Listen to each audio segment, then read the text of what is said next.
quiero presentarte la avería de una radio que compré en el rastro. Es una radio Inter modelo Texas, es una radio del año 63-64 aproximadamente, y que su apariencia externa era muy completa, aunque le faltaba el cable de alimentación, pero era de esas radios que se podía suponer que no habían sido tocadas. Entonces me pareció oportuno el comprarla, y cuando lo primero que hice fue ponerle el cable de alimentación, pero la radio no funcionó. Las lámparas que tiene al fondo y a la derecha, tiene la lámpara UL84, pues UABC80, UF89, UCH81 y UCC85.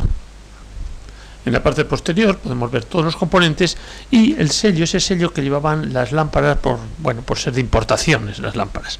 Y esa es la caja. La caja tiene una antena de FM incorporada muy curiosa, como la puedes ver.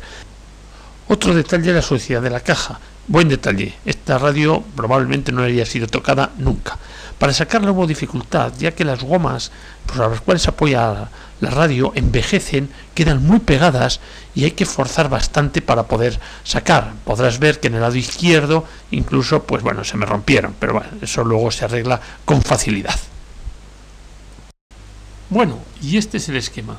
Como puedes ver, es una Inter modelo Texas y he señalado en rojo los filamentos que van en serie en esta radio.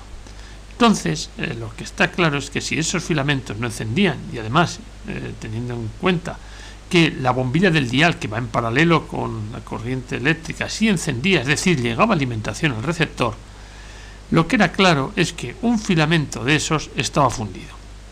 Entonces, esto es una avería clásica cuando se comete un error a la hora de conectar una de estas radios. Son radios a 125, si por error se meten a 220, es muy probable que un filamento se funda. Y esto pudo acontecer en esta radio. Entonces, vamos a determinar cuál es el filamento que está fundido. Y para ello, lo que haremos es ver en un libro cuáles son las patas del filamento de salida UL84. Y en este caso podemos ver cómo son las patas 4 y 5. Luego indicaré cómo se empieza a medir ese 4 y 5. Esa es la lámpara, la UABC80, una lámpara que es muy propensa a fundirse. Como puedes ver, tiene una distancia mayor entre dos patas. Bien, pues voy a hacer que esa distancia mayor entre dos patas sea como las 6 de la tarde en un reloj, de tal forma que la izquierda tendría la pata 1, que sería equivalente a los minutos 35, y a la derecha tengo la pata 9, que sería equivalente a los 25.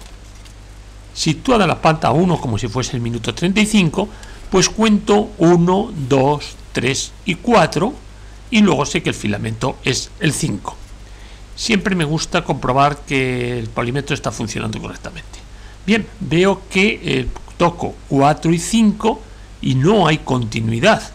Entonces parece claro que la 4 y 5 está fundida. Ahí lo que he hecho es comprobar que el polímetro va bien, porque muchas veces da la casualidad que justo en el momento que estás midiendo el polímetro no funciona. Pero ahí está claro que entre 4 y 5 hay un abierto con un filamento fundido. Aquí puedes ver otra lámpara. Vuelvo a hacer lo de siempre, comprobar que el polímetro va bien. Sitúo uno de los extremos del polímetro en la pata 4 y voy a tocar con el otro extremo en la pata 5. Bastante delicado porque están muy juntas las patas, pero bueno, ahí estoy tanteando, veo que sí, que parece que hay continuidad, pero quiero cerciorarme que hay continuidad, y ahí lo vemos. No es un 0, lógicamente, porque es la resistencia del filamento, pero sí que hay una continuidad, lo que nos indica que esa lámpara está en un buen estado. He invertido el orden, podría haber puesto más lógico, haber puesto primero esta y después la que estaba fundida, pero he preferido poner primero la fundida porque se ve claramente cómo son las patas de la lámpara.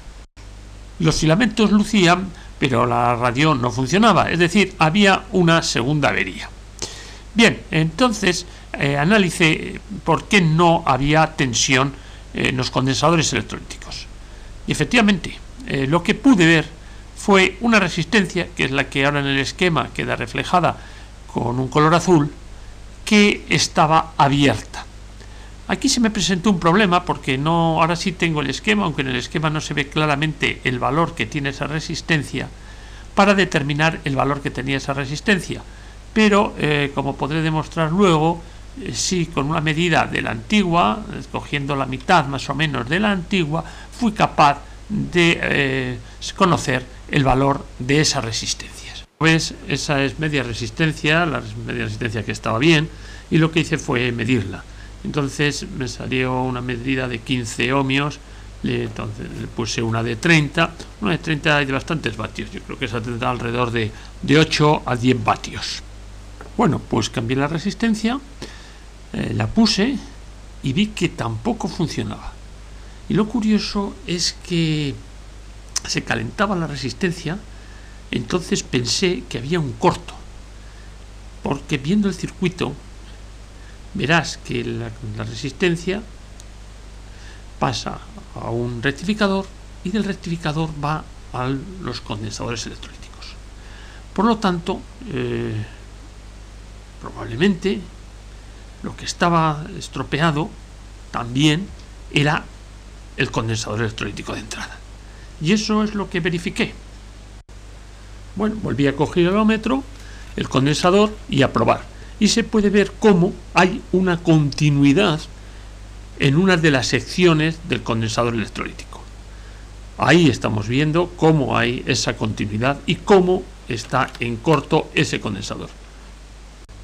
Cambié los dos condensadores electrolíticos, es decir, el filtro en pi que tiene para convertir verdaderamente en una corriente continua, cambié los dos condensadores. Pero la radio no llegó a funcionar. Entonces miré el rectificador y el rectificador estaba bien, o sea, el rectificador sin la radio, sin alimentación, por un lado conducía y por el otro lado no conducía, es decir, lo que tiene que hacer un rectificador. Pero cuando estaba puesto con alimentación de la red, no hacía su trabajo correcto, de tal forma que lo quité y le puse un diodo de 3 amperios, y cuando ya ese diodo estuvo soldado y puesto, la radio salió funcionando.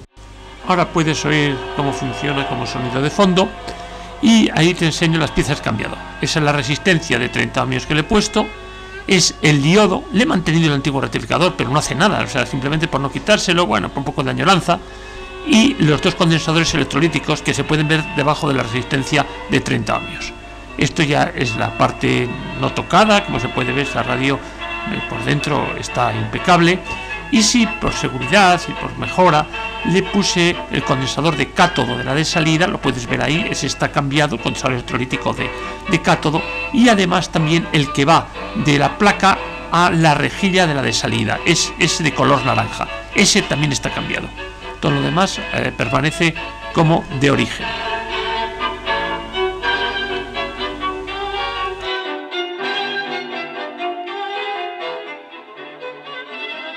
Mientras escuchas de fondo la sintonía de la radio, me gustaría comentarte un resumen de lo que hemos hablado.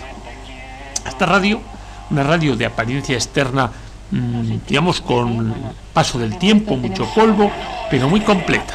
Pero tenía la avería que tiene el 80% de las radios universales, que es que un filamento esté fundido. Pero asociado además a ese filamento fundido, en esta radio ha acontecido de que tenía una serie de averías que son muy didácticas y que se te pueden presentar en muchos receptores de este tipo. Podría ser quizá la causa el condensador electrolítico en corto.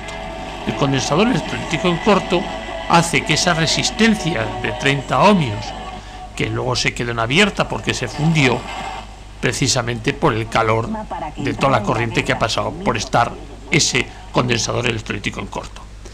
Lo más extraño quizá es el comportamiento del rectificador, que con la radio desenchufada, simplemente como un componente, se podía ver que funcionaba como un semiconductor, pero después con la tensión no funcionaba bien, y por eso hubo que sustituirlo pues por un diodo normal de 3 amperios, capaz de rectificar la corriente que le está entrando. Bueno, espero te haya gustado esta reparación y muchas gracias por la atención dedicada.